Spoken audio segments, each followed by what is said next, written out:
ইট খুলে নিয়ে আসার জন্য আপনাদের মতো দামি শ্রমিকের প্রয়োজন নেই। আমাদের শ্রমিক আছে, আপনারা ইট খুলতে যাবেন না, কারণ হাতটা ভেঙে যেতে পারে। একজন লোক রাস্তা ভাঙা দেখলে বলে হাই হাই বিএনপি সময় রাস্তা ভাঙা। একজন লোক সিলেটে গিয়ে বলে এই সিলেটে এরকম তারেক রহমান সাহেবের শ্বশুরবাড়ির রাস্তাঘাট ভাঙা। আশ্চর্য ব্যাপার, আমরা এক মাস হলো মাত্র, এক মাস হয় নাই, এখন রাস্তা ভাঙা তো তোমাদেরও গভর্নমেন্টের সময় হচ্ছে। সাবেক যে গভর্নমেন্ট সরকার ছিল, ইউনূস সরকার, এটা তো তোমাদের সরকার, মনে নাই তোমরা অ্যাপয়েন্টমেন্ট দিয়েছিলা ইউনূস সরকারকে? এই এদেরকে দেওয়া অ্যাপয়েন্টমেন্টের সরকারের সময় এই দেশের অর্থনীতি, রাস্তাঘাট, ব্যবসা বাণিজ্য সমস্ত কিছু তছনছ হয়ে গেছে। আওয়ামী লীগের সময় যথেষ্ট ক্ষতি হয়েছে দেশের, আর তোমাদের এই সরকারের সময় দেশের আরো বেশি ক্ষতি হয়ে গেছে। তবে লাভ হয়েছে একটা, কি জানো? লাভ হয়েছে তোমাদের চেহারায় কিছু জৌলুস এসেছে, জৌলুস চকচকে হয়ে গেছে আর আগের মতো নয়। যে বাংলাদেশে যারা চাকরির জন্য কোটা আন্দোলন করেছে, কোটা আন্দোলন সফল হলে একটা চাকরি পাইতো, যাদের আশা ছিল তারা মন্ত্রী হয়ে গেছে, তারা নেতা হয়ে গেছে, আর নেতা হয়েই এখন সরকার পাল্টানোর জন্য ব্যস্ত হয়ে গেছে। আরে ভাই, বিএনপি তো ক্ষমতা আগেও ছিল, এখনো আছে, থাকবে। তোমরা টোকা দিলেই বিএনপি চলে যাবে এটা ভাইবো না। দেশের মানুষের বেশিরভাগ মানুষের ভোটে বিএনপি জয়লাভ করে আজকে সরকারে আছে। বিএনপিকে সময় দিতে হবে। 18 মাসে যা ক্ষতি হয়েছে, 18 বছর যে ক্ষতি হয়েছে, সেটা 18 দিনে সম্ভব না, 18 মাসে সম্ভব না।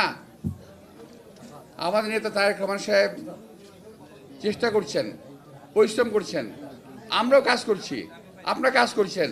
আমরা কখনো আর ঝগড়াঝাড়ি রাজনীতি করতে চাই না। বাংলাদেশে বহু হয়েছে, এই সরকারকে সাহায্য করেন, সরকারকে ব্যর্থ করার চেষ্টা করবেন না দয়া করে কেউ, সরকারকে সাহায্য করেন। আমরাও এই দেশে মানুষের সঙ্গে নিয়ে দেশকে আগে বাড়িয়ে নিয়ে যেতে চাই।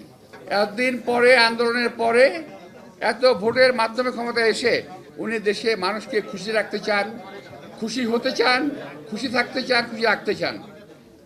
সুতরাং একটু সময় দেন, এত ব্যস্ত হওয়ার কোনো প্রয়োজন নাই। কিছু হলেই এক শ্রেণীর ছেলেমেয়ের মুখ দিয়ে কথা বেরিয়েছে, বাসার ইট খুলে নিয়ে আসবো।